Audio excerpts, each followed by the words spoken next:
શ્રી ઠિકરિયાળા પ્રાથમિક શાળા online YouTube video લેક્ચરની અંદર આપ સર્વ લોકોનું સ્વાગત છે.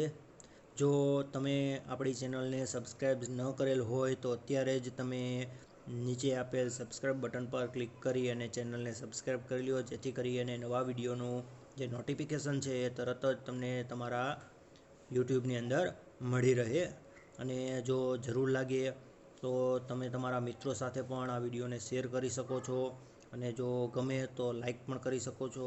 હવે અહીંયા આપણે જે એકમની વાત કરવાની છે એને જરાક આગળ વધારીએ કે અહીંયા આપણે દિલ્હી જે સલ્તનત યુગ છે, જે બીજો એકમ છે સામાજિક વિજ્ઞાન ધોરણ 7ની અંદર દિલ્હી સલ્તનત એકમ 2 એની વાત કરવાની છે. તો અહીં તમારા માટે થોડાક પ્રશ્ન છે કે જેની નોંધ તમે તમારી નોંધપોથીમાં કરી શકો છો, અથવા તો વિચારીને તમે ત્યાં જ જવાબ આપી શકો છો. એ કેમ છો તો તમે કહેશો કે મજામાં છું. એના પછી આપણું ગુજરાતનું પાટનગર કયું છે, એ રીતે આપણું ભારત છે એ ભારતની રાજધાની, પાટનગર લખાઈ ગયું છે, રાજધાની છે. પછી ભારતની રાજધાનીમાં શું શું જોવાલાયક છે, અને ઉપર આપણી દિલ્હી ઉપર જે શાસન કર્યું એ કોણે કોણે શાસન કર્યું, અને દિલ્હી ઉપર શાસન કરનાર જે રાજાઓ હતા એ વંશજો ક્યાં ક્યાં હતા, એના વિશે આપણે સુલતાનો વિશે અહીંયા આપણે એકમમાં માહિતી મેળવવાની છે. અહીંયા તમને ભારતનો એક નકશો આપેલો છે. જો અહીંયા તમને જે દેખાય છે ભારતનો નકશો છે, તો એ ભારતના નકશાની અંદર જોવા મળે. હવે દિલ્હી સલ્તનત યુગની અંદર અહીંયા તમને કઈ કઈ માહિતી છે એ જોવા મળે છે. તો કે સલ્તનત યુગની અંદર આ સલ્તનત છે દિલ્હી સુલતાનોની સલ્તનતનો વિસ્તાર છે. પછી આ જે વિસ્તાર તમને દેખાય છે એ રાજપૂતાણા એટલે કે રાજપૂત કિંગડમ છે. એના પછી આ જે વિસ્તાર છે એ ગંગાનો ઈસ્ટર્ન ભાગ છે. અહીંયા છે નીચેના ભાગની અંદર એ કાકતેય રાજ્યનો વિસ્તાર છે. હવે એના પછી આપણે આગળ ચર્ચા કરીએ તો નીચેના નકશાની અંદર આપણને શું જોવા મળે છે. આપણે જોયું કે નકશાની અંદર દિલ્હી છે, એના સિવાયના જે સુલતાનોના અલગ અલગ વિસ્તારો છે, શાસનના એ વિસ્તારો આપણને જોવા મળે છે. હવે દિલ્હી સલ્તનતની થોડીક માહિતી છે અહીંયા આપણે જોઈએ તો કે પ્રાચીન કાળથી જે દિલ્હી છે એ દિલ્હી છે એ રાજનીતિના કેન્દ્રમાં રહ્યું છે, અને હાલમાં પણ દિલ્હી છે રાજનીતિના કેન્દ્રમાં છે. એટલે જ કહેવાય છે કે દિલ્હીની ગાદી છે એ લોહિયાળ છે. એટલે કે દિલ્હીની ગાદી ઉપર શાસન કરવા માટે ઘણી બધી જગ્યાએ અને ઘણા બધા પ્રકારના કંઈ કેટલા પણ યુદ્ધો ખેલાઈ ગયા છે. ઘણા લોકોએ પોતાના રાજ્ય દિલ્હીની અંદર સત્તા સ્થાપવા માટે ઘણા બધા લોકોએ દિલ્હીમાં પોતાનું શાસન ચલાવવા માટે દિલ્હીની અંદર કંઈ કેટલાય પોતાના ભાઈઓ અને પિતરાઈઓ અને પિતા અને ઘણા બધા લોકોને ખૂન પણ કરી નાખ્યા છે. એટલા માટે કહેવાય છે કે દિલ્હીની ગાદી છે એ લોહિયાળ છે. હવે દિલ્હીની ગાદી ઉપર જો સલ્તનત યુગની વાત કરીએ તો એમાં 13મી સદીની શરૂઆતમાં દિલ્હીમાં સલ્તનતની સ્થાપના થઈ, અને 1206થી 1526 એટલે કે લગભગ 350 વર્ષનો આડેગાડે કંઈક વિસ્તાર છે. એટલા સમય સુધી દિલ્હી ઉપર સુલતાનોનું શાસન રહ્યું, અને તેના રાજાઓને એ લોકો સુલતાન કહેતા, એટલે એના પરથી સલ્તનત યુગ છે એ કહેવાનું. અને સુલતાનો ક્યાં તો કે મૂળ અફઘાન અને તુર્ક જાતિના હતા. અને 12મી સદીમાં જે તોમર અને ચૌહાણ રાજપૂતોના સમયની અંદર દિલ્હી ઉપર જે શાસન આવ્યું એની અંદર શાસનનું કેન્દ્રમાં સૌથી પહેલાં એ સમયે ચૌહાણો હતા, અને એના પછી દિલ્હી ઉપર જે શાસન આવ્યું ચૌહાણો પછી તો એ સલ્તનત યુગ શરૂ થયો. હવે દિલ્હીની અંદર સલ્તનત યુગની અંદર કુલ કેટલા વંશોએ અને કેટલા કાળ દરમિયાન તો કે વંશોની વાત કરીએ તો એની અંદર મુખ્ય 5 વંશો હતા, જેના નામ અહીંયા આપેલા છે. ગુલામ વંશ, ખલજી વંશ, પછી તુઘલક વંશ, સૈયદ વંશ, અને ત્યારબાદ જે સલ્તનત યુગનો છેલ્લો વંશ હતો એ લોધી વંશ, કે જેના પછી સલ્તનત યુગ બદલાય અને ત્યાંથી મુઘલ વંશની સત્તાની શરૂઆત થઈ. સલ્તનત યુગ છે એના જે ગુલામ વંશ સૌથી પહેલો વંશ હતો ગુલામ વંશ. તો એ ગુલામ વંશના શાસકોનું અહીંયા તમને લિસ્ટ આપેલ છે કે ગુલામ વંશની અંદર કયા કયા રાજાઓ આવેલા છે. એ લિસ્ટ ઉપર આપણે એક નજર કરી લઈએ તો 1193ની અંદર જ્યારે સૌથી પહેલાં દિલ્હી ઉપર જે મોહમ્મદ ઘોરી એ આક્રમણ કરી અને દિલ્હી જીતી લીધું, એ સમયે સૌથી પહેલે 1193ની અંદર એને પોતાની સત્તાની શરૂઆત કરેલી. પછી 1206માં પોતાના ગુલામ, માનીતો ગુલામ હતો એનો, તેનું નામ હતું કુતબુદ્દીન ઐબક. તો એ કુતબુદ્દીન ઐબકને આ દિલ્હીનું રાજ્ય સોંપી અને ચાલ્યો જાય છે. તો એ રીતે ગુલામ વંશની શરૂઆત થાય છે ત્યાંથી. અને એના પછી આવે છે આરમ શાહ, કે જે કુતબુદ્દીન ઐબક એનો પુત્ર, પછી ઇલ્તુત્મિશ એ પોતે કુતબુદ્દીન ઐબક છે એનો જમાઈ હતો. એના પછી રુકનુદ્દીન ફિરોઝ શાહ પહેલો, કે જે ઇલ્તુત્મિશ છે એનો પુત્ર. પછી રઝિયા સુલતાન એ ઇલ્તુત્મિશ છે એની પુત્રી. પછી મુઇઝુદ્દીન બહેરમ શાહ, કે જે ઇલ્તુત્મિશનો પુત્ર હતો. એના પછી અલાઉદ્દીન મદુર શાહ એ પોતે રુકનુદ્દીન ફિરોઝ શાહનો પુત્ર. એના પછી નાસિરુદ્દીન મોહમ્મદ શાહ એ ઇલ્તુત્મિશનો પુત્ર, કે જેના વિશે થોડીક માહિતી આપણે પુસ્તકની અંદર મેળવશું. પછી ઘિયાસુદ્દીન બલબન એ પોતે નાસિરુદ્દીનનો પુત્ર, એટલે કે એના શાસનની પણ વાત અહીંયા આપણે એકમની અંદર કરવાની છે. પછી કૈખુસરો, પછી મુઇઝુદ્દીન કૈકુબાદ, પછી કાયુમાશ. આ રીતે ગુલામ વંશના અલગ અલગ શાસકો છે. એમાંથી આપણે જે મુખ્ય શાસકોની વાત કરશું તો એની અંદર કુતબુદ્દીન ઐબકની વાત આવે છે, ઇલ્તુત્મિશની વાત છે. ત્યારબાદ રઝિયા સુલતાન, નાસિરુદ્દીન મોહમ્મદ શાહ અને ઘિયાસુદ્દીન બલબન. આટલા લોકોની વાત છે આપણે એકમની અંદર કરવાની છે. ત્યારબાદ જે સલ્તનત યુગ છે એ કેટલા સમય સુધી, તો કે 1206થી આપણે આગળ જોયું કે સૌથી પહેલાં સલ્તનત કાળની શરૂઆત કરી મોહમ્મદ ઘોરીએ. પણ મોહમ્મદ ઘોરીએ પોતાનો જે ગુલામ છે એને ખરેખર શાસનની શરૂઆત છે એના ગુલામને દિલ્હીની સત્તા સોંપી એને કરી હતી. અને ત્યારે 1206ની અંદર સૌથી પહેલો ગુલામ વંશનો જે સુલતાન આવ્યો એ સુલતાનનું નામ હતું કુતબુદ્દીન ઐબક. એ કુતબુદ્દીન ઐબકે દિલ્હીની અંદર સલ્તનત કાળની શરૂઆત કરેલી એમ માનવામાં આવે છે. 1206થી 1290નો સમયગાળો છે. જો બાજુની અંદર તમને ચિત્ર આપેલું છે એ ચિત્ર છે એ કુતબુદ્દીન ઐબકનું છે. એના વિશે થોડીક માહિતી પ્રાપ્ત કરીએ તો 1192ની અંદર જ્યારે દિલ્હી ઉપર રાજપૂત શાસન હતું અને એની અંદર રાજા તરીકે રાજ કરતા હતા પૃથ્વીરાજ ચૌહાણ. તો એ પૃથ્વીરાજ ચૌહાણ અને મોહમ્મદ ઘોરી આ બંને વચ્ચે તરાઈના મેદાનની અંદર યુદ્ધ થયું, કે જેના વિશેની વાત છે મેં એક વિડીયોની અંદર કરેલી છે અગાઉ. એ લડાઈ છે એ ભારતના ઇતિહાસની અંદર સૌથી મહત્ત્વની લડાઈ માનવામાં આવે છે, કે જ્યાંથી ભારતની અંદર જે વિદેશી પ્રજાઓ છે એના રાજની શરૂઆત થઈ. તો એ શરૂઆત તરાઈના યુદ્ધથી થઈ. 1192ની અંદર તરાઈનું બીજું યુદ્ધ થયું. 1190 કે 91ની આડેગાળે કંઈક જે છે એ સમયગાળામાં એ તરાઈનું પહેલું યુદ્ધ થયું હતું, કે જેની અંદર પૃથ્વીરાજ ચૌહાણની જીત થઈ હતી અને મોહમ્મદ ઘોરીની હાર થઈ હતી. પછી આ બીજું યુદ્ધ થયું. એ બીજા યુદ્ધની અંદર મોહમ્મદ ઘોરીની જીત થઈ અને પૃથ્વીરાજ ચૌહાણની હાર થઈ. અને આ રીતે દિલ્હી ઉપર સુલતાનોની સત્તાની શરૂઆત થઈ, સલ્તનત યુગની શરૂઆત થઈ. અને 13મી સદીની શરૂઆતથી જ દિલ્હીની અંદર સલ્તનતની સ્થાપના થઈ. અને ઘોરીના અવસાન બાદ દિલ્હીની ગાદી ઉપર એનો માનીતો ગુલામ છે એ ગુલામ એનો સરદાર હતો અને કુતબુદ્દીન ઐબક છે એને દિલ્હીની ગાદી સંભાળી. આ સાથે દિલ્હીમાં ગુલામ વંશ એ પોતે ગુલામ હતો, જે મોહમ્મદ ઘોરી છે એનો ગુલામ હોવાથી એના વંશનું નામ પણ ગુલામ વંશ પડેલું છે. પછી ભારતમાં સત્તા જમાવવા માટે એણે સૌથી પહેલાં શરૂઆતની અંદર થોડી મુશ્કેલીઓ પડી, કારણ કે પોતે કોઈ રાજાશાહીમાંથી આવતો ન હતો. પણ ધીમે ધીમે સત્તાની અંદર સ્થિરતા સ્થાપિત કરી અને પોતાની સત્તા છે એને કાયમી કરી અને દિલ્હી ઉપર સલ્તનત યુગની શરૂઆત કરવાવાળો. પછી 1210માં જે પોતે રમવાનો શોખીન હતો અને એ સમયે પોતે પોલો રમતો હતો, ઘોડા પર બેસીને રમવાની એક રમત આવે હોકી ટાઈપની છે. તો એની અંદર પોલો રમતા રમતા એ ઘોડા પરથી પડી જવાથી એનું મૃત્યુ થયું. તમને પૂછે કે પોલો રમત રમતા ઘોડા પરથી પડી જતા કયા વ્યક્તિનું મૃત્યુ થયું, તો એ પોતે હતો કુતબુદ્દીન ઐબક.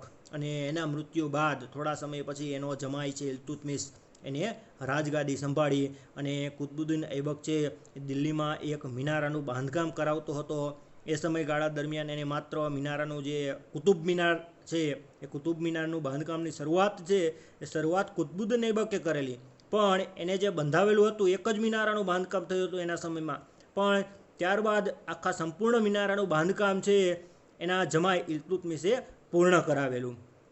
આ તમને ચિત્ર બાજુમાં દેખાય છે એ કુતુબ મિનાર, એના એક માળનું જ બાંધકામ છે એ કુતબુદ્દીન ઐબક દ્વારા થયું હતું, પણ ત્યાર પછીનું સંપૂર્ણ બાંધકામ છે એના જમાઈ છે ઇલ્તુત્મિશ એના દ્વારા પૂર્ણ કરવામાં આવેલું. આ મિનારાના બાંધકામનું કામ એના જમાઈ દ્વારા પૂરું કરેલું. એના પછી જે કુતુબ મિનાર છે એ હિન્દુ શૈલી અને ઇસ્લામ શૈલીની અંદર બંનેનું બાંધકામ છે એની અંદર જોવા મળે છે. આ રીતે જો અહીંયા ચિત્રની અંદર આપણને જોવા મળે છે જે કુતુબ મિનાર છે.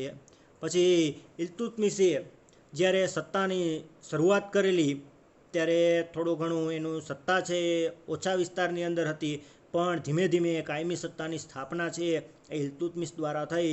આ રીતે ગુલામ વંશનો સાચો સ્થાપક છે ઇલ્તુત્મિશને માનવામાં આવે છે. અને એ સમયગાળા દરમિયાન એને એક નવી પદ્ધતિ અપનાવી, અને એ પદ્ધતિ કઈ હતી તો કે ચારગાન પદ્ધતિ, જેને ચહેલગાન પદ્ધતિ પણ કહેવામાં આવે છે, કે જેની અંદર એને 40 જેટલા તુર્ક અમીરો છે એટલે કે ધનવાન લોકોને, તુર્ક 40 ધનવાન લોકોને એકઠા કરી અને રાજાનું પીઠબળ બને એવા 40 અમીરોને એકઠા કરી અને આ નવી એક પદ્ધતિ અપનાવી કે જેની અંદર એ 40 લોકો છે એ આડકતરી રીતે રાજાને ધનની અંદર મદદ કરે, સુલતાનને મદદ કરતા, અને સુલતાન છે એ એના કામકાજ કરતા હતા. આ રીતે આવી એક નવી ચહેલગાન પદ્ધતિ છે એ ઇલ્તુત્મિશે દાખલ કરી કે જેથી કરીને એનો વિસ્તાર છે એ વધે. એના માટે તેને રાજધાની છે એને રાજધાનીનું સ્થળ પણ બદલાવ્યું ઇલ્તુત્મિશે, એટલે કે લાહોરથી લઈ અને દિલ્હીની અંદર રાજધાનીનું સ્થળ છે એને બદલાવેલું. પછી એના મૃત્યુ પછી એની ગાદી ઉપર આવવાવાળું વ્યક્તિ તરીકે જો સૌથી વધારે લાયક હોય તો એની પુત્રી હતી. બાજુમાં આપણને ચિત્ર જોવા મળે છે. દિલ્હીની ગાદી ઉપર શાસન કરવાવાળી સૌથી પહેલી સ્ત્રી કોઈ હોય તો એ આ રઝિયા સુલતાના છે. એને સૌથી પહેલાં દિલ્હીની ગાદી ઉપર શાસન કરેલું. ઇલ્તુત્મિશના અવસાન પછી એની પુત્રી છે એ 1236ની સાલની અંદર દિલ્હીની ગાદી ઉપર આવી અને દિલ્હીની ગાદી ઉપર શાસન કરનાર એ પ્રથમ મહિલા તરીકેનું બિરુદ પ્રાપ્ત કરેલું. ઇતિહાસકાર એટલે કે ઇતિહાસ રચવાવાળા એક વ્યક્તિ છે જેનું નામ છે મિન્હાજ સિરાજ. એ મિન્હાજ સિરાજ છે એને રઝિયા વિશે થોડીક નોંધ કરેલી છે કે રઝિયા છે તેના ભાઈઓ કરતાં પણ શાસન કરવામાં ખૂબ જ સક્ષમ અને ચડિયાતી હતી, પણ પોતે એક સ્ત્રી હતી એટલે સ્ત્રીને એ સમયે શાસક તરીકે ન સ્વીકારવાના કારણે એ પોતે લાંબો સમય સુધી શાસન કરી શકી નહીં. આપણે હાલની તકે પણ ઘણી બધી જગ્યાએ જોઈ તો સ્ત્રીને શાસક તરીકે સ્વીકારવાની અંદર અત્યારે આવા ટેકનોલોજી અને આધુનિક યુગની અંદર પણ જો ન સ્વીકારતા હોય તો એ તો ખૂબ જ જૂના સમયની વાત છે, 1236ની વાત છે. તો એ સમયના લોકોએ રઝિયાને એક સુલતાના તરીકે સ્વીકાર ન કરવાથી એ સુલતાન તરીકે લાંબો સમય ટકી શકી ન હતી. અને જ્યારે એ રાજગાદી પર બેસતી તો ત્યારે એમ કહેવાય કે રઝિયા સુલતાન છે એ પુરુષો પહેરે એ પ્રકારનો પોશાક પહેરી અને ગાદી પર બેસતી હતી. પછી રઝિયા સુલતાન છે એ રઝિયા સુલતાનને જે અમીર ઉમરાઓ હતા કે જે ચહેલગાન પદ્ધતિના 40 જે તુર્ક અમીરો હતા એ લોકોને રઝિયાનું શાસન છે એની સત્તા છે એ ગમતી ન હતી, એટલે એ લોકોની ખટપટ, એ લોકોના અંદરો અંદરના જે કોઈ પણ ડખા છે એના કારણે આ છે રઝિયા સુલતાનને લાંબો સમય સુધી ગાદી પર ટકવા ન દીધી અને એને ગાદી પરથી ઉતરી જવું પડ્યું. અને છેલ્લે અમીરોએ ઇલ્તુત્મિશનો પુત્ર છે જેની આપણે આગળ વાત કરી હતી નાસિરુદ્દીન, એ નાસિરુદ્દીનને ગાદી ઉપર બેસાડવામાં આવ્યો અને નાસિરુદ્દીન છે એને લગભગ 21 વર્ષ સુધી દિલ્હીની ગાદી ઉપર શાસન જમાવ્યું. અને એના અવસાન પછી જે ગાદી ઉપર આવેલો છે એ વ્યક્તિ ગ્યાસુદ્દીન બલબન. જો બાજુમાં ચિત્ર આપેલું છે, જે ચિત્ર છે ગ્યાસુદ્દીન બલબનનું છે કે જે ગુલામ વંશનો લગભગ છેલ્લો સુલતાન હતો. તેને ચહેલગાન દળ છે એનો નાશ કરી અને શાસન તંત્ર ઉપરથી જે અમીરોનું જે સત્તા હતી શાસન ઉપર, એટલે કે શરૂઆતની અંદર એ રાજાને પીઠબળ મળે એના માટે જે ઇલ્તુત્મિશે આ ચહેલગાન પદ્ધતિની શરૂઆત કરી હતી, એ ચહેલગાન પદ્ધતિ છે એને એ ચહેલગાન પદ્ધતિનો દળ છે એનું નાશ કરી અને રાજાને વધુમાં વધુ સત્તા મળે એના માટેના પ્રયત્નો છે એ ગ્યાસુદ્દીન બલબન દ્વારા કરવામાં આવેલા હતા અને તેને મજબૂત શાસનનો પાયો નાખ્યો હતો. બલબનને નાસિરુદ્દીનના વજીર તરીકે 21 વર્ષ સુધી કાર્યભાર ચલાવ્યો હતો, એટલે એના કારણે એને ખૂબ જ લાંબો ગાળાનો એવો અનુભવ પણ હતો. ત્યારબાદ શાસનકાળ છે એ શાસકો નબળા પડ્યા, એટલે એના પછી છે એ ગુલામ વંશનો અંત આવ્યો, અને એ ગુલામ વંશના અંતની સાથે જ એક નવા વંશનો ઉદ્ભવ થયો, એ છે ખિલજી વંશ, એટલે કે ખિલજી વંશની સ્થાપના થઈ. ખિલજી વંશ એનો કાર્યકાળ છે 1290 થી 1320. ખૂબ જ ટૂંકા ગાળાની અંદર ખિલજી વંશે શાસન કરેલું છે. એટલો બધો લાંબો કાંઈ એનો સમયગાળો નથી. બલબનના અવસાન બાદ માત્ર 4 વર્ષના સમયગાળાની અંદર ખિલજી વંશની સ્થાપના થઈ, અને ખિલજી વંશે દિલ્હીની સત્તા સંભાળી. અફઘાનિસ્તાનના ખલ્જ નામના પ્રાંતની અંદર જે પ્રજા હતી તુર્ક જાતિની, એ ખિલજી કે ખલજી તરીકે ઓળખાતી, અને એ ખિલજી વંશનો સ્થાપક છે એ જલાલુદ્દીન ખિલજી છે. એને ખિલજી વંશ કે ખલજી વંશનો સ્થાપક માનવામાં આવે છે. એને સ્થાપના કરી હતી ભારતની અંદર, એને સત્તાની સ્થાપના કરી હતી, અને તેના 6 વર્ષના શાસન દરમિયાન, એટલે કે 1296માં તેના ભત્રીજા અને જમાઈ અલાઉદ્દીન ખલજીએ તેને સત્તા સંભાળી, અને એ પોતે સત્તા પર આવે છે. જલાલુદ્દીન ખિલજી છે તેને લાંબો સમય સુધી શાસન કરેલું ન હતું, અને એના શાસનકાળ દરમિયાન એવા કાંઈ મોટા એવા નિર્ણયો પણ એને નથી લીધા, કે એને પોતે પોતાનો શાસન વિસ્તાર પણ નથી વધારેલો. જલાલુદ્દીન ખલજી વંશનો અહીંયા એક તમને ચાર્ટ આપેલો છે કે કયા કયા રાજાઓ ખલજી વંશના આવ્યા. એમાં જલાલુદ્દીન ફિરોઝ શાહ, ત્યારબાદ રુકબુદ્દીન ઇબ્રાહિમ શાહ પહેલો, કે જે જલાલુદ્દીન ખિલજીનો પુત્ર હતો. એના પછી અલાઉદ્દીન ફિરોઝ શાહ, એટલે કે જે જલાલુદ્દીન છે એનો ભત્રીજો. એના પછી શાહબુદ્દીન ઉમર શાહ, એટલે કે જે પોતે અલાઉદ્દીન ફિરોઝ શાહ છે એનો પુત્ર.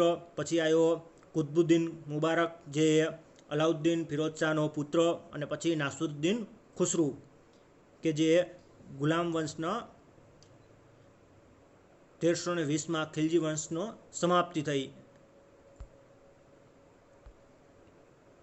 એના પછી ખિલજી વંશના શાસનની અંદર જે અલાઉદ્દીન ખલજી છે, કે જે ખૂબ જ પ્રચલિત ખલજી વંશનો એક શાસક હતો, એની વિશે વાત આપણે કરીએ તો કે તેને દિલ્હીમાં સ્થાયી સેનાની શરૂઆત કરી, એટલે કે દિલ્હીમાં કાયમી રહે એવું સૈન્ય ઊભું કર્યું.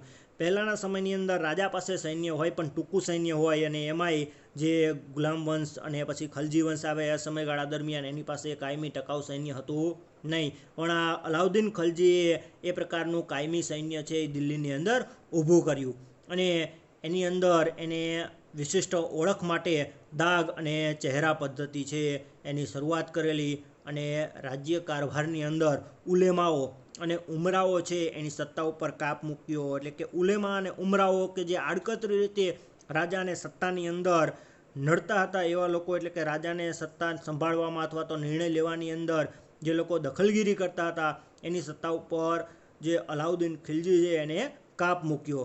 અને તેને ઘણી બધી સારી એવી પદ્ધતિઓ પણ અપનાવી હતી, કે એના સમયની અંદર એના શાસનકાળમાં એને ભાવ નિયંત્રણના કડક કાયદા અમલમાં મૂક્યા. એટલે કે ભાવની અંદર નિયંત્રણ રહે, બજારની અંદર ભાવ વધી ન જાય, લોકોને ભાવ વધારો મોંઘવારી નડે નહીં, એના માટેના એવા નિર્ણયો એ જે તે સમયે અલાઉદ્દીન ખલજીએ લીધેલા.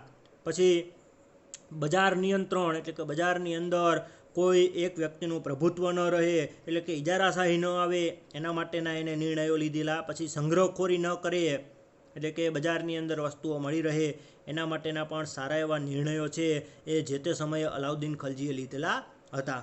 અલાઉદ્દીન ખલજીના સમયની અંદર સરકારી તંત્ર માટે ટપાલ પદ્ધતિની એને શરૂઆત કરેલી, અને ખેપિયાઓ આ શાહી ટપાલોને એવું લઈ જવાનું કામ કરતા. એટલે કે માત્ર જે તે સમયે શાહી ટપાલો જ અસ્તિત્વમાં આવેલી હતી અલાઉદ્દીન ખલજીના સમયની અંદર, એટલે ટપાલ પદ્ધતિની શરૂઆત થઈ હતી એના સમયમાં. પછી ખલજી વંશ છે એની અંદર અહીંયા બાજુમાં ચિત્ર આપેલું છે અમીર ખુસરુ, કે જે તે સમયે ખલજી વંશની અંદર સારો એવો લેખક કે કવિ હતો, અને એના દરબારની અંદર એને કિરાતુલ સદાયન, પછી બીજા પુસ્તકોના નામ આપેલા છે. એ પુસ્તકો એને જે તે સમયે લખેલા. પછી અલાઉદ્દીન ખલજીના અવસાન બાદ દિલ્હીની ગાદી ઉપર તુગલક વંશની શરૂઆત થઈ, અથવા તો તુગલક વંશ પણ કહેવાય છે. એ તુગલક વંશ છે એના શાસકોની વંશાવલી છે, કયા કયા શાસકો છે એ આવેલા એ અહીંયા આપેલું છે. કે સૌથી પહેલો તુગલક વંશની અંદર ગિયાસુદ્દીન તુગલક, એના પછી મોહમ્મદ તગલક બીજો, એટલે સૌથી અગત્યનો અને મહત્ત્વનો હોય તો મોહમ્મદ તુગલક છે, કે જેના નિર્ણયો છે એ હાલની સમયે પણ તગલકી શાસન માટે જાણીતા છે, અને કોઈ પણ આડકતરા નિર્ણયો લીધા હોય કોઈ પણ તો એને તગલકી નિર્ણયો તરીકે ઓળખવામાં આવે છે. એ આ મોહમ્મદ તગલક બીજો પોતે. ત્યારબાદ બીજા અલગ અલગ રાજાઓ છે એનું લિસ્ટ આપેલ છે. પછી છેલ્લો જે રાજા તુગલક વંશનો દૌલત શાહ કે જ્યાંથી તગલક વંશ છે એ સમાપ્ત થયો. તો અહીંયા લિસ્ટ છે એની અંદર તમે જોઈ શકો છો અલગ અલગ વંશાવલી છે એની. એના પછી જે ગ્યાસુદ્દીન તુગલક કે જેનાથી આ તુગલક વંશની શરૂઆત થઈ, તુગલક વંશનો દિલ્હીની અંદર સત્તાની શરૂઆત કરવાવાળો એ ગ્યાસુદ્દીન તુગલક. અલાઉદ્દીન ખલજીના અવસાન બાદ 4 વર્ષ પછી તુગલક વંશનું શાસન છે દિલ્હી ઉપર આવ્યું અને તેના સમયમાં ડાક ચોકી ટપાલ પદ્ધતિની શરૂઆત, ખરેખર સાચી ટપાલ પદ્ધતિની શરૂઆત એમ કહેવાય તે ગ્યાસુદ્દીન બલબન એટલે કે તુગલક શાસનકાળની અંદર થયેલી. જે અગાઉ આપણે જોયું કે અલાઉદ્દીન ખલજીએ જે શરૂઆત કરેલી એ શરૂઆત છે એ માત્ર એ શાહી ટપાલો પૂરતી હતી, એટલે કે જે સુલતાનો હતા એની માહિતીઓને લાવવાને લઈ જવાની શરૂઆત એ સમયે થઈ હતી. અને ઘોડેસવાર છે એ આ કાગળો ટપાલ લઈ જવાનું કામ કરતા અને જે તે સમયે એને હલકારો તરીકે ઓળખવામાં આવતા, જેને આપણે ટપાલી કહી છીએ એને તુગલકી શાસનકાળ દરમિયાન હલકારો તરીકે ઓળખવામાં આવતા હતા. જો અહીંયા બાજુમાં આપણને ચિત્રની અંદર દેખાય છે કે ટપાલ પદ્ધતિની શરૂઆત છે. અહીંયા એક ઘોડેસવાર છે, પછી ટપાલ નાખતા એક વ્યક્તિને પણ દર્શાવેલ છે. જેના સમયમાં ડાક ચોકી અને ટપાલ પદ્ધતિ દાખલ થઈ તે આ મોહમ્મદ તુગલકની વાત આપે છે. એના પછી તો અહીંયા જે મોહમ્મદ તુગલક છે એની અંદર તો કે ગ્યાસુદ્દીન પછી મોહમ્મદ તુગલક છે એ નામનો સુલતાન છે એ ગાદી પર આવ્યો અને એને અત્યંત પ્રભાવશાળી એટલે કે ખૂબ જ પ્રભાવિત કર્યો હોય, પ્રતિભાવશાળી રાજા હતો. પણ તેને જે કેટલાક અમુક નિર્ણયો લીધેલા એના કારણે લોકોની અંદર એની ખૂબ જ વધારે ટીકા પણ થયેલી છે એવું માનવામાં આવે છે. અને આયોજનમાં જે દિલ્હી અને દૌલતાબાદ વચ્ચે રાજધાનીનું સ્થળાંતર કરેલું. દિલ્હીની અંદર રાજધાનીનું સ્થળ હતું પણ એને પોતાના સમયની અંદર જે રાજધાનીનું સ્થળ છે દિલ્હીથી બદલી અને દૌલતાબાદની અને દિલ્હીની વચ્ચે રાજધાનીને બદલવામાં આવ્યું. પછી એને જે તે સમયે પોતાના શાસનકાળમાં તાંબાના સિક્કાઓ અમલમાં મૂક્યા. એટલે આ અમુક એના નિર્ણયો એવા હતા કે જે નિર્ણયો એને પોતાના જીવનની અંદર પણ નડેલા છે. તો આવા નિર્ણયોના કારણે એને તુગલકી શાસન અથવા તો તુગલકી નિર્ણયો તરીકે ઓળખવામાં આવતા. આ આયોજકોની અંદર વાત કરીએ તો તરંગી આયોજન તરીકે ઓળખાય છે. એટલે કે એના જે નિર્ણયો હતા એ પોતે લેતો પણ એકદમ ઝડપથી એનો અમલ અને એકદમ ઝડપથી એની અમલવારી કરવાના કારણે એના નિર્ણયો છે તરંગી નિર્ણયો તરીકે ઓળખાયા, કે જે એના મનની અંદર વિચાર આવે એ તરત જ અમલમાં મૂકી દે. આ પ્રકારના એના તરંગી નિર્ણયો હતા.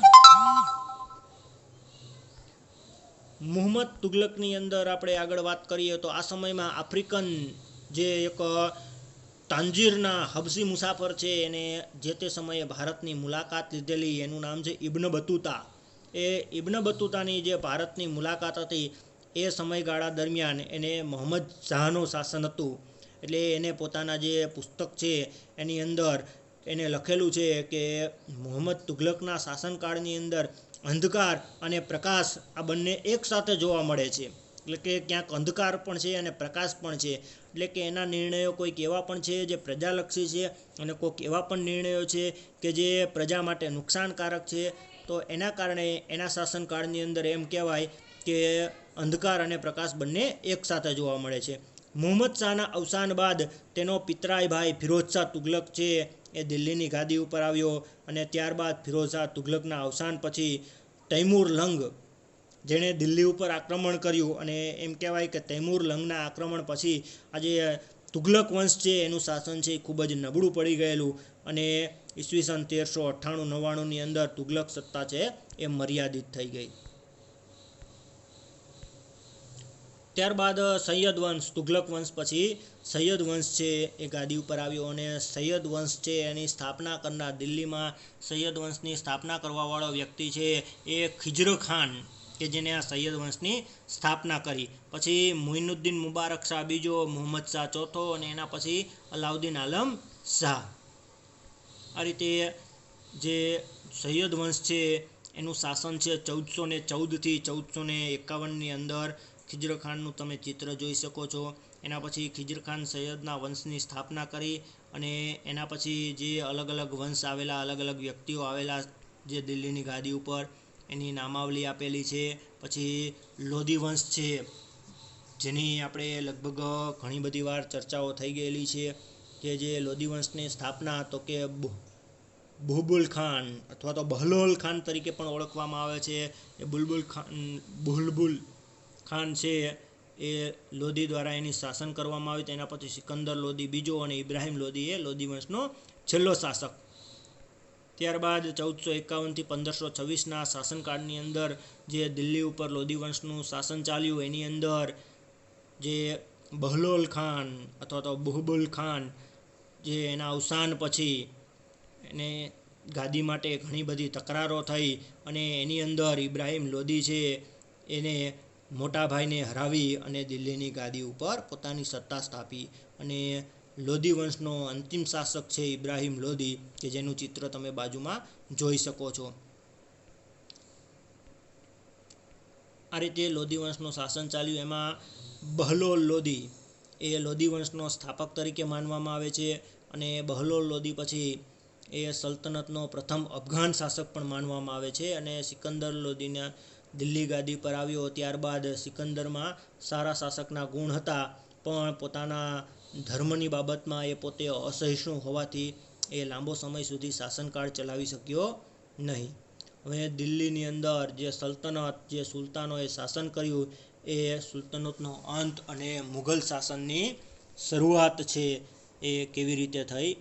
તો કે છેલ્લો જે ઇબ્રાહિમ લોધી હતો, સુલતનતનો છેલ્લો રાજા, એનું જે યુદ્ધ છે એ જે તે સમયે મુઘલ બાદશાહ બાબર સાથે થયું અને એ યુદ્ધની અંદર એની હાર થઈ અને હારના પરિણામ સ્વરૂપ દિલ્હી પરથી એને સત્તા છે પોતાની ગુમાવવી પડેલી. આ સમયે કાબુલના બાદશાહ, જે તે સમયે કાબુલના બાદશાહ પોતે બાબર હતા, કે જેને દિલ્હી પર આક્રમણ કર્યું અને 1526માં પાણીપતની જે લડાઈઓ જે પ્રચલિત છે, પાણીપતની પહેલી લડાઈ, બીજી લડાઈ અને ત્રીજી લડાઈ, તો એમાંની આ સૌથી પહેલી પ્રથમ લડાઈ છે કે જ્યાંથી મુઘલ સત્તાની શરૂઆત થઈ 1526માં. એ પાણીપતની પહેલી લડાઈની અંદર ઇબ્રાહિમ લોધીની હાર થઈ અને મુઘલ બાદશાહ બાબરની જીત થઈ, જે પોતે કાબુલથી આવેલો હતો. અને આ રીતે ભારતની અંદર મુઘલ સત્તાની શરૂઆત થઈ. એના પછી રાજ્ય વ્યવસ્થા, તો કે સલ્તનત કાળ દરમિયાન સુલતાનોના શાસનની અંદર જે ભારત છે એની અંદર રાજ્ય વ્યવસ્થા એટલે કે રાજ્યનું શાસન કેવી રીતે ચાલતું, તો એની અંદર જે દિલ્હી શાસન છે એ કેન્દ્રની અંદર રહેતું. સુલતાન છે એ શાસનની અંદર કેન્દ્રની અંદર સત્તા મોટાભાગની સુલતાનો પાસે રહેતી. તે સર્વોચ્ચ સેનાનો સેનાપતિ હતો, એટલે કે જે મુખ્ય હોદ્દા હોય એ પોતે સુલતાનો પાસે રહેતા હતા. પછી પોતે કારોબારી હોય તો એ કારોબારીની સંપૂર્ણ સત્તા છે એ સત્તા પણ જે તે સુલતાન પાસે રહેતી. અને એનો સર્વોચ્ચ વડો, સર્વોપરી અને ન્યાયાધીશનો સર્વોચ્ચ વડો પણ એ પોતે રહેતો. અને શાસન વ્યવસ્થાને એને પોતે જે તે સમયે 3 વિભાગમાં વહેંચેલી હતી. એક કેન્દ્રીય શાસન વ્યવસ્થા, એટલે કે આપણે અત્યારે ભારતની અંદર જે આપણી શાસન વ્યવસ્થા છે કે કેન્દ્ર સરકાર, કે જે એ રીતે કેન્દ્ર શાસન વ્યવસ્થા. પછી પ્રાંતીય શાસન વ્યવસ્થા, અત્યારે હાલની અંદર જે આપણે રાજ્ય શાસન છે, રાજ્ય સરકાર, એ રીતે પ્રાંતીય શાસન વ્યવસ્થા. અને એના પછી સ્થાનિક શાસન વ્યવસ્થા, જે અત્યારે આપણે સ્થાનિક વ્યવસાય તંત્ર છે અથવા સ્થાનિક શાસન તંત્ર છે. આ રીતે એના સમયમાં પણ જે તે સમયે 3 પ્રકારનું શાસન વ્યવસ્થા હતી. આપણે પણ અત્યારે જોઈએ તો કેન્દ્ર સરકાર, રાજ્ય સરકાર અને સ્થાનિક સરકાર, એમ જે તે તુઘલક શાસનની અંદર પણ આ 3 પ્રકારની શાસન વ્યવસ્થા હતી. કેન્દ્રીય શાસન વ્યવસ્થાની અંદર તો કે તેમાં સુલતાન છે એ મંત્રીમંડળની નિમણૂક કરતો. જે મંત્રીમંડળ છે એને કામની અંદર, વહીવટીની અંદર મદદ કરતા હતા, પરંતુ અંતિમ નિર્ણય છે રાજા કરતો હતો. તો વજીર સુલતાનનો પ્રધાનમંત્રી જે વહીવટી તંત્રનો વડો હતો. આ ઉપરાંત મંત્રીમંડળની અંદર અલગ અલગ વિભાગો હતા, જેની અંદર સેના વિભાગ છે, રાજાને મદદ કરવા માટે પત્ર વ્યવહાર વિભાગ, જેમ અત્યારે આપણે કેન્દ્ર સરકાર હોય, કેન્દ્ર સરકારની અંદર વડાપ્રધાન હોય ને એની નીચે એને મદદ કરવા માટે જેમ અલગ અલગ મંત્રીમંડળ અને અલગ અલગ ખાતા હોય છે, એ જ રીતે જે તે સમયે જે તે સમયે જે સલ્તનત યુગ હતો એની અંદર પણ આ જ રીતે અલગ અલગ મંત્રીમંડળો હતા કે જે અલગ અલગ વિભાગની અંદર કાર્યરત હતા. ગુપ્તચર વિભાગ છે કે એવા ભારતની અંદર અત્યારે આપણે હાલમાં જે રીતે શાસન વ્યવસ્થા ચાલે છે લગભગ એની સાથે મળતી આવતી જ શાસન વ્યવસ્થા જે તે સમયે સલ્તનત યુગની અંદર જોવા મળેલી. પછી પ્રાંતીય શાસન વ્યવસ્થાની અંદર શું હતું એટલે કે આપણે જે અત્યારે રાજ્ય સરકારની શાસન વ્યવસ્થા છે એ જ રીતે જે તે સમયે પ્રાંતીય શાસન વ્યવસ્થા હતી. તો કે એની અંદર પ્રાંતના જાગીરમાં આવતું એટલે કે પ્રાંતને જાગીરમાં વહેંચવામાં આવતું. જેમ આપણે રાજ્ય છે આપણે આખો જે વિસ્તાર છે કેન્દ્રનો એને રાજ્યમાં વિભાજિત કરેલું છે એ જ રીતે એમ કહેવાય કે જે તે સમય પ્રાંતની અંદર વિભાજિત કરેલું જેને ઇક્તા કહેતા અને ઇક્તાનો વડો છે એ ઇક્તેદાર કે મુક્તિ તરીકે ઓળખાતો હતો અને પ્રાંતની કારોબારી અને ન્યાયતંત્રનો વડો હતો. જેમ અત્યારે આપણે રાજ્ય સરકાર છે જેની અંદર મુખ્યમંત્રી અને એને મદદરૂપ થવા માટે મંત્રીમંડળ હોય છે એ જ રીતે જે તે સમયે પ્રાંતની અંદર વિભાજિત હતું કેન્દ્ર સરકારનું જે કેન્દ્રીય શાસન છે અને તેનું કાર્ય એટલે કે પ્રાંતીય શાસન વ્યવસ્થાનું કાર્ય શું હતું તો કે પ્રાંતની અંદર જે તે વેરાઓ ઉઘરાવવાનું, પછી સુલતાન માટે લશ્કર તૈયાર કરવાનું, કેન્દ્રીય શાસન વ્યવસ્થા જેવા સુલતાનો પછી મંત્રીમંડળ મુખ્ય હતું. પછી અલાઉદ્દીન ખલજી અને મોહમ્મદ તુગલક છે એના કેન્દ્રીય સેનાને મહત્ત્વ આપી અને જે તે સમયે એને પોતે ઇક્તેદારો પર નિયંત્રણ મૂકી અને રાજા પાસે સત્તાઓ વધે એના માટેના પ્રયત્નો છે જે તે સમયે અલાઉદ્દીન ખલજી અને મોહમ્મદ તુગલક દ્વારા કરેલા. એટલે કે પ્રાંતીય શાસન વ્યવસ્થાનો નાશ કરવાના પ્રયત્નો જે તે સમયે અલાઉદ્દીન ખલજી અને મોહમ્મદ તુગલક દ્વારા થયેલા. પછી સ્થાનિક શાસન તંત્ર જેની અંદર અત્યારે હાલની તકે આપણે જોઈએ તો તાલુકા પંચાયત છે, જિલ્લા પંચાયત છે અને ગ્રામ પંચાયત છે. એ રીતે જે તે સમયે જે સુલ્તનત યુગ હતો એ સલ્તનત યુગની અંદર સ્થાનિક શાસન વ્યવસ્થાની અંદર શું હતું એ જોઈએ તો કે જે તે સમયે પ્રાંત પછીના એકમને જિલ્લો એટલે કે જેમ આપણે પ્રાંત છે સૌથી પહેલાં કેન્દ્ર સરકાર, પછી પ્રાંત એટલે રાજ્ય. આપણે અત્યારે રાજ્ય કહીએ છીએ તો લગભગ જે તે સમયે એને પ્રાંત કહેવામાં આવતું હશે કદાચ. અને એના પછી પ્રાંતની નીચે એટલે કે રાજ્યની નીચે આપણે જેમ અત્યારે જિલ્લો આવે છે એમ એ સમયે પણ લગભગ જે તે સમયે જિલ્લો આવતો હશે એવું મારું માનવું છે. અથવા તો આને આ રીતે આપણે સરખાવી અને એકદમ સરળતાથી યાદ રાખી શકીએ છીએ. જેને જિલ્લાને સિક અને તાલુકાને પરગણા તરીકે ઓળખવામાં આવતું હતું.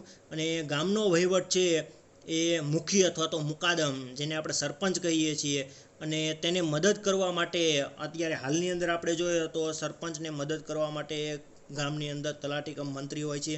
એમ જે તે સમયે એને પરવારી અને કારકુન છે એ મદદ કરતા હતા. એટલે કે એ સમયે પણ આ વ્યક્તિઓ સરપંચ અથવા તો મુખીને મદદ કરવા માટે નિમાયેલા હતા. કિલ્લા અને અન્ય બાંધકામો એટલે કે જે તે સમયે જે સુલતાનો હતા એના શાસનકાળની દરમિયાન જે બાંધકામો થયા એની માહિતી તો કે દિલ્હી સલ્તનત સમયની અંદર ભારત અને એટલે કે હિન્દુ અને ઇસ્લામ એટલે કે ઇસ્લામ શૈલીની અંદર અને હિન્દુ ધર્મ પ્રમાણે હિન્દુ શૈલીની અંદર બાંધકામો થયેલા જોવા મળે છે. જેમાં કિલ્લાઓ અને મસ્જિદો અને મકબરા, મકાન, બગીચા, દરવાજા, મિનારા આવું ઘણું બધું બાંધકામો અને ઘણી બધી કૃતિઓ પણ તૈયાર થઈ. જેની અંદર આપણે વાત કરીએ તો કુતુબુદ્દીન ઐબકના સમયની અંદર એને પોતે આગળ આપણે વાત કર્યું તેમ કુવત ઉલ ઇસ્લામ નામની એક મસ્જિદનું નિર્માણ કરેલું અને સાથે સાથે કુતુબ મિનારનું પણ બાંધકામ કરેલું. પણ કુતુબ મિનારના બાંધકામની અંદર એને અવસાન થયું એટલા સમયની અંદર માત્ર એને એક જ માળ પૂરો કરાવેલો હતો. આ ચિત્ર આપેલું છે. અને એના પછીના બાંધકામોની અંદર વાત કરીએ તો ઢાઈ દિનકા ઝોપડા છે એ મસ્જિદ છે એ મસ્જિદ અજમેરમાં આવેલી છે. એનું બાંધકામ છે એ પણ સલ્તનત યુગ દરમિયાન થયેલું છે. પછી ઇલ્તુત્મિશના સમયની અંદર હજે શમસી અને ઈદગાહ અને જુમા મસ્જિદ છે એનું બાંધકામ થયેલું જોવા મળે છે. ત્યારબાદ ખલજી વંશના શાસનની અંદર એના સમયની અંદર તો કે એને અલાઈ દરવાજા છે, સિરી કિલ્લા છે, સિરી નામનું નગર છે.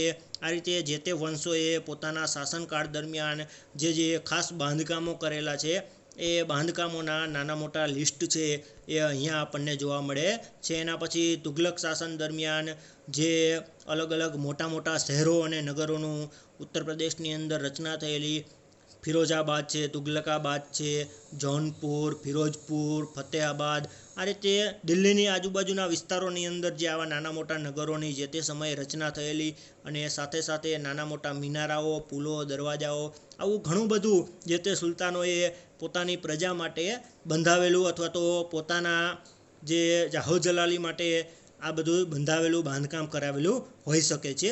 સૈયદ અને લોધી શાસન દરમિયાન તો કે મકબરા અને મસ્જિદોનું નિર્માણ થયેલું, જેની અંદર એને ઘણા બધા મકબરાઓ અને ઘણી બધી મસ્જિદો છે એનું બાંધકામ જે તે સમયે થયેલું હતું. પછી ભારતના જે તે સમયના વિજયનગર સામ્રાજ્યની વાત કરીએ તો કે જેની અંદર ભારતીય શાસન હતું.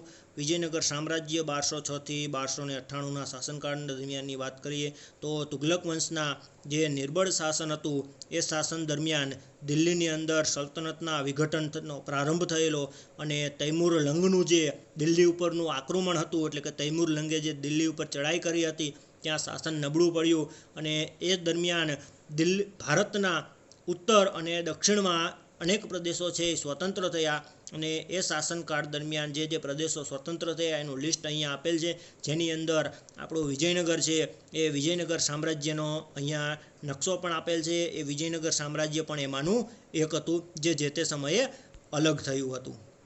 આ વિજયનગર સામ્રાજ્યનું જે તે સમયનું એક ચિત્ર આપેલું છે અહીંયા તમને જે જોવા મળે છે. ત્યારબાદ વિજયનગરનું જે હિન્દુ રાજ્ય છે એ વિજયનગરના હિન્દુ રાજ્યનું અહીંયા બીજું એક તમને ચિત્ર જોવા મળે છે, અને નકશાની અંદર જે વિજયનગર સામ્રાજ્ય છે નીચે લાલ કલરનું કરેલું છે એ વિજયનગર સામ્રાજ્ય છે કે જેનો વિસ્તાર ખૂબ જ મોટો હતો, અને એની બાજુમાં જે તે સમયે વિજયનગર સામ્રાજ્યની અંદર બનેલા નાના મોટા જે મંદિરો છે, બાંધકામો છે એ આપેલા છે. પછી વિજયનગરનું જે હિન્દુ રાજ્ય હતું એની અંદર જે મંદિરો, અને અલાઉદ્દીન ખલજી છે જે તે સમયે દિલ્હી ઉપર શાસન કરતો ત્યારે તેને પ્રથમવાર આક્રમણ થયું હતું, ત્યારે દેવગિરી એની અંદર જે મંદિર હતું એ મંદિરની અંદરથી અઢળક ધન છે, પુષ્કળ પ્રમાણની અંદર ધન લૂંટી અને અલાઉદ્દીન ખલજી છે લઈ ગયો હતો. અને તેના પછી મલિક કાફરે એનું વરંગલ રાજ્યનો એને પોતે નાશ કર્યો, એટલે કે મલિક કાફરેએ જે વરંગલ નામનું રાજ્ય હતું એનો નાશ થયો, અને તે સમયે દક્ષિણમાં વિજયનગર સામ્રાજ્યનો ઉદય થયો, અને એ સમયે હિન્દુ મહારાજ્ય અને બહમની સુલતાન એ રાજ્ય સ્થાપ્યા. અને એની અંદર અહીંયા બે વ્યક્તિ તમને દેખાય છે, એ વ્યક્તિ છે એક હરિહર રાય અને બુક્કા રાય. જાદવ કુળના આ બે વ્યક્તિઓ હરિહર રાય અને બુક્કા રાય એ બંને ભેગા મળી અને તુંગભદ્રા જે દક્ષિણની એક સારી એવી મોટી નદી છે એ નદીના કિનારે એક મોટું સામ્રાજ્યની સ્થાપના કરી, અને એ સામ્રાજ્ય સ્થાપી અને એનું નામ પોતાના ગુરુના નામ પરથી એ નામ રાખવામાં આવ્યું હતું વિદ્યાનગર. પણ ધીમે ધીમે કરતાં એ નગર છે એ નગરે પુષ્કળ પ્રમાણની અંદર વિજય મેળવ્યા, એટલે એના ઉપરથી એનું નામ વિજયનગર રાખવામાં આવેલું. શરૂઆતમાં આ નગર છે એ પોતાના ગુરુ સ્વામી વિદ્યારણ્યના નામ ઉપરથી વિદ્યાનગર, પછી જે વિજય મેળવવાના કારણે વિજયનગર. વિજયનગરના વિવિધ વંશોના શાસનકાળ આપેલા છે, એના સંગમ વંશ છે, સાલુ વંશ છે, તુલુ વંશ છે અને અરવિંદ વંશ છે. આ વિજયનગર પર શાસન કરવાવાળા અલગ અલગ વંશો છે. હરિહર રાય અને બુક્કા રાય છે એના દ્વારા વિજયનગર વિસ્તાર છે એની સ્થાપના થઈ હતી, અને સાલુ વંશના શાસન 20 વર્ષનું શાસનકાળ ચાલ્યું, જે બંને સાલુ વંશના હતા. એના પછી કૃષ્ણદેવરાય છે એ વિજયનગરના ખૂબ જ મહત્ત્વના એવા રાજા. તુલુ વંશના કૃષ્ણદેવરાય પછી વિજયનગરના સામ્રાજ્યનો સર્વશ્રેષ્ઠ કોઈ શાસક હોય તો એ કૃષ્ણદેવરાય તુલુ વંશના હતા, અને તેનું મોટા ભાગનું જીવન છે એ યુદ્ધભૂમિ ઉપર, એટલે કે એને પોતાના જીવનના મોટા ભાગનો શાસનકાળ છે, સમયગાળો છે એ યુદ્ધોની અંદર યુદ્ધ કરવાની અંદર વિતાવ્યો, અને તેને રાજ્યની અંદર તળાવો, નહેરો, આવું ઘણું બધું બાંધકામ છે એ કરાવ્યું. અને કૃષ્ણદેવરાય છે એને નાગલપુર એક નગર વસાવ્યું, અને કૃષ્ણદેવરાય છે સંસ્કૃત અને તેલુગુ ભાષાના ગ્રંથો પણ લખ્યા, અને તેના સાહિત્ય જે કલાના ઉત્તેજનના કારણે એને પોતાને આંધ્રનો ભોજ, જેમ ભોજ રાજાએ જે તે સમયે પોતાના વિસ્તારની અંદર શિક્ષણ વધે એના માટેના જે ધારાનગરી હતી એને વિદ્યાનગરી બનાવી હતી, એમ જે તે સમયે આ કૃષ્ણદેવરાયે પોતાનું જે નગર છે એને વિદ્યાનું ધામ બનાવવાના પ્રયત્ન કરેલા, એટલે આંધ્રનો ભોજ તરીકે ઓળખાય છે. પછી 23 જાન્યુઆરી 1565ની જે તાલીકોટાનું યુદ્ધ થયું, એ તાલીકોટાના યુદ્ધની અંદર જે મુસ્લિમ રાજ્યો હતા એનો જે સંઘ હતો એ સંઘની સામે વિજયનગર રાજ્યનો હાર થઈ અને એનો છેલ્લો રાજા એ સમયે રામ હતો, એનું પરાજય થયો. અને યોમકે નામનો વ્યક્તિ જે પોતે જે તે સમયે ઇજનેર હતો, એન્જિનિયર, એ યોમકે નામના વ્યક્તિના મદદથી જે તે સમયે દક્ષિણ ભારતની અંદર નહેરોનું બાંધકામ થયેલું. આજે બાજુમાં આપણને નહેર દેખાય છે. વિજયનગરની મુલાકાતે આવનાર દરેક લોકો છે વિજયનગરની ભવ્યતા વિશે ખૂબ જ વખાણ પણ કરે છે. પછી જે બહમની સુલતાનોનું જે રાજ્ય હતું એના વિશે વાત કરીએ તો 1347થી 1518 દરમિયાન જે બહમની સુલતાનોના શાસનકાળનું જે રાજ્યનો વહીવટની વાત કરીએ તો તુગલક વંશના સમયની અંદર દખ્ખણમાં જ જફર ખાન ઈસવીસન 1347માં જ રાજ્યની સ્થાપના કરી. અને જફર ખાન જે છે એ અલાઉદ્દીન બહમન શાહ નામ ધારણ કરી અને એક સ્વતંત્ર રાજ્યની સ્થાપના કરેલી. અને તેને નવા રાજ્યની રાજધાની છે એ ગુલમર્ગને બનાવી હતી. અને અહમદ શાહને રાજ્યની રાજધાની ગુલમર્ગથી બીડર ખસેડી. પછી મુહમ્મદ ત્રીજાનો વજીર મોહમ્મદ ગાવા, જેણે સક્ષમ વહીવટતંત્રની રચના કરી. અને મુહમ્મદ શાહ જે બહમની બીજાના સમયની અંદર રાજ્યની તમામ સત્તા છે એ વજીર કાસિમ એને બરીદના વજીર જે હતો એ કાસિમ બરીદના એને બહમની રાજ્યનો અંત આવ્યો એના કારણે.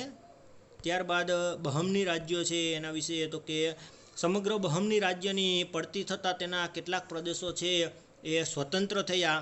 અહીંયા જો બહમની વિસ્તારોના અલગ અલગ પ્રદેશો આપેલા છે, એનું નામ છે ચિત્રની અંદર આપણને જોવા મળે છે, જેની અંદર પ્રદેશોના નામ છે બીજાપુર, અહમદનગર, આવા અલગ અલગ પ્રદેશો છે જે તે સમયે વિભાજિત થયેલા. ત્યારબાદ દિલ્હી સલ્તનત શાસનનો જે અંત આવ્યો એની અંદર તો કે એનો અંત આવવાથી જે નવા મુઘલ સામ્રાજ્ય છે એનો ઉદય થયો. આપણે અગાઉ વાત કરી તેમ 1206થી સુલતાનોના શાસનની શરૂઆત થઈ હતી, સલ્તનત યુગની શરૂઆત થઈ હતી. અને એ છેક 1526 એટલે કે 320 વર્ષનો શાસનકાળ છે. એ શાસનકાળનો અંત આવ્યો કોના કારણે તો કે જે બાબર છે મુઘલ બાદશાહ એના આક્રમણથી. અને છેલ્લો સુલતાન હતો એ ઇબ્રાહિમ લોધી. અને બંનેના યુદ્ધની અંદર 1526ની અંદર બંને વચ્ચે યુદ્ધ થયું, જે પાણીપતનું પ્રથમ યુદ્ધ તરીકે ઓળખાયું. આ રીતે બંને વચ્ચે યુદ્ધ થઈ અને એનો અંત આવ્યો. અહીંયા આપણું એકમ પૂર્ણ થાય છે. અહીંયા થોડી ઘણી ખાલી જગ્યાઓ આપેલી છે જેને તમે જોઈ અને પ્રશ્નના જવાબ તમે આપી શકો છો. અહીંયા જવાબ પણ અહીંયા આપેલા છે કે જે કુતુબ મિનાર છે એનું બાંધકામ તો કે ઇલ્તુત્મિશે પૂરું કરાવેલું. શરૂઆત કરી હતી તો કે કુતબુદ્દીન ઐબક દ્વારા. પછી વિજયનગર સામ્રાજ્ય તુંગભદ્રા નદીના કિનારે. પછી બહમની સુલતાન છે એની અંદર એનો વજીર બાહોશ વજીર તો કે મોહમ્મદ ગાવા. પછી અમીર ખુસરુ છે એ કોના દરબારમાં હતો તો કે અલાઉદ્દીન ખલજીના દરબારની અંદર. પછી સુલતાનના જે રજિયા છે એ ગાદી, એના પછી ગાદીએ કોણ આવ્યું તો કે એનો ભાઈ જેનું નામ હતું નાસિરુદ્દીન. પછી આજે આપણે શું જોયું, શું શીખ્યા એની અંદર વાત કરીએ તો ગુલામ વંશ વિશે માહિતી મેળવી. કુતબુદ્દીન ઐબક છે, રજિયા સુલતાન છે, ખિલજી વંશ છે, એની અંદર અમીર ખુસરો. પછી તુગલુક વંશની અંદર આપણે મોહમ્મદ તુગલક વિશે જાણકારી મેળવી. પછી વિજયનગરનું હિન્દુ રાજ્ય છે જેની અંદર આપણે કૃષ્ણદેવરાય અને એના સ્થાપક જે હરિહરરાય અને બુક્કારાય. પછી બહમની સુલતાનો વિશે જાણકારી. પછી દિલ્હી સલ્તનતનો જે અંત આવ્યો એના વિશે આપણે જાણકારી મેળવી. એટલે અહીંયા આપણો એકમ પૂરો થાય છે. જો હજી પણ તમે આપણી ચેનલને સબસ્ક્રાઈબ ન કરેલી હોય તો ચેનલને સબસ્ક્રાઈબ કરો, જેથી કરીને નવા વિડીયો છે એની માહિતી છે એ તરત જ તમને મળી રહે. आभार, धन्यवाद। मैं मिलता हूँ आपसे अगले एपिसोड में। चैनल को लाइक कीजिए, शेयर कीजिए और सब्सक्राइब करना मत भूलिए।